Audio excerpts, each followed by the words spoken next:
कटार लिए दौड़ के निकलता है। रुको रुको, कोई आगे नहीं बढ़ेगा।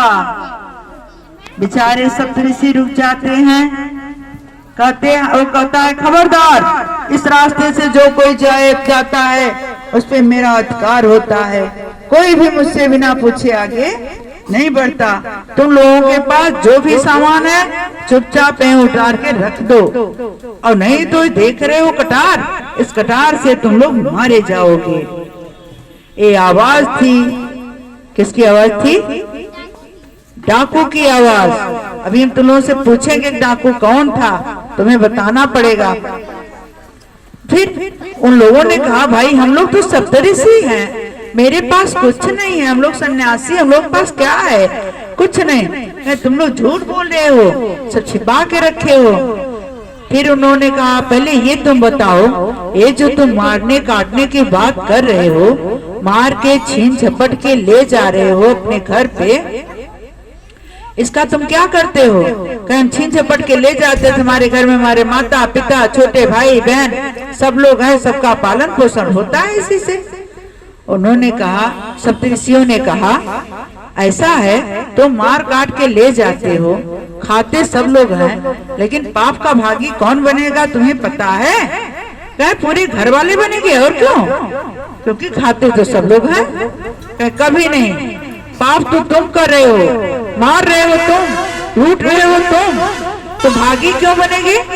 अरे तुम हट्टे कट्टे नौजवान हो, तुम्हारा कर्तव्य है कमाई करके अपने परिवार का भरण पोषण करना। अब ये थोड़े नहीं है कि तुम मार पीट के डाका डाल के ले जाके भरण पोषण करो। मेहनत से कमाई करो, जो मिले उस अपने परिवार को दो। तो उसने कहा नहीं, आप लोग झूठ बोल रहे हो, ऐसा नहीं होगा। जब सब खा रहे हैं सब पाप के भागी बनेंगे। कहीं जाओ अच्छा परिवार से अपने पूछ के आओ। तो डाकू ने कहा अच्छा, जब मैं चला जाऊंगा तुम लोग भाग जाओगे, ऐसे नहीं हो सकता, हम तुम लोगों को पेड़ में बांध देते हैं। सप्तऋषियों ने कहा हमें बांध दीजिए। अच्छे लोग थे ना ऋषि, भगवान की दया थी, मिल गए। उन लोगों को पेड़ में बांध के अपने घर गया। बोले अपने पिताजी से, पिताजी बताइए मैं जो धन कमा के लाता हूँ आप लोग खाते हो, तो इसके जानते हो कैसे लाते हैं? क्या मुझे क्या पता बेटा, क्या मैं मार काट लूट पाट करके लाता हूँ, तो आप लोग भी उसके भागी बनोगे ना? उनके माता पिता ने कहा मैं क्यों भागी बनूंगा, तुम्हें खिलाना है, तुम्हें पिलाना है, भरण पोषण करना है, तुम घर के बड़े बच्चे हो, हमें पाप क्यों लगेगा? ईमानदारी से तुम कमाओ, तुम मार काटो तो पाप तुम्हें लगेगा ना। उनकी आंख खुल गई, उन्हें लगा अरे ये तो सप्तऋषि भी यही कह रहे थे, मम्मा तुम मानोगी, तुम भागी बनोगे? नहीं। छोटे भाई बहनों से पूछा तुम लोग भागी बनोगे? छोटे भाई बहन भी नहीं, हम लोग क्यों भागीदार बनेंगे? पाप तुम कर रहे हो, पाप तुम भोगोगे। दौड़ के आते हैं, कटार फेंक देते हैं, ऋषियों के चरणों में लेट जाते हैं कि बचाओ बचाओ, हमें बुद्धि दो, हमें ज्ञान दो, हम ऐसा क्या करें कि हम पाप के भाग से बच जाएं। अब तक मैंने जो मार काट किया है वो हमें बचा दो। सप्तऋषियों ने कहा अभी भी कुछ नहीं बिगड़ा है, तुम सिर्फ राम राम करो, राम का नाम ही तुम्हें पाप से उद्धार करेगा। बोले ठीक है हम राम राम, लेकिन वो बराबर मार मार मार मार काट काट काट काट मार मार मार मार यही न किया करते थे। तो उनके मुंह से राम निकलबे नहीं किया। बोले राम तुम निकलता मार, बोलते राम तो निकलता मार, अब मर राम, ऐसे कुछ निकलता ही नहीं, राम निकलता ही नहीं था। फिर सप्तऋषियों ने कहा आप उल्टा नाम ही जपिए, मरा मरा जपिए। ओ एक जगह पेड़ के नीचे बैठ गए, मरा मरा मरा मरा राम राम राम राम राम राम राम राम तपस्या करने लगे। महाराज से शुरू किया, क्या बन गया? राम बन गया। और उसमें इतना लीन हो गए, खाना पीना सब भूल गए। तो कुछ चींटी होती है, चींटी दीमक, नमी जब होती है तो दीमक बना लेते हैं घर। तुम लोगों ने देखा उसको कहते हैं बिमड़ऊ, कहते हैं ना खेतों में लाठे पर मट्टी का घर ऊंचा ऊंचा, देखे हो कि नहीं देखे हो? चींटी का घर, बाबिल, वाल्मीकि, बॉबी, तो उसमें ऐसे उनके बैठ गए तो डोल नहीं रहते।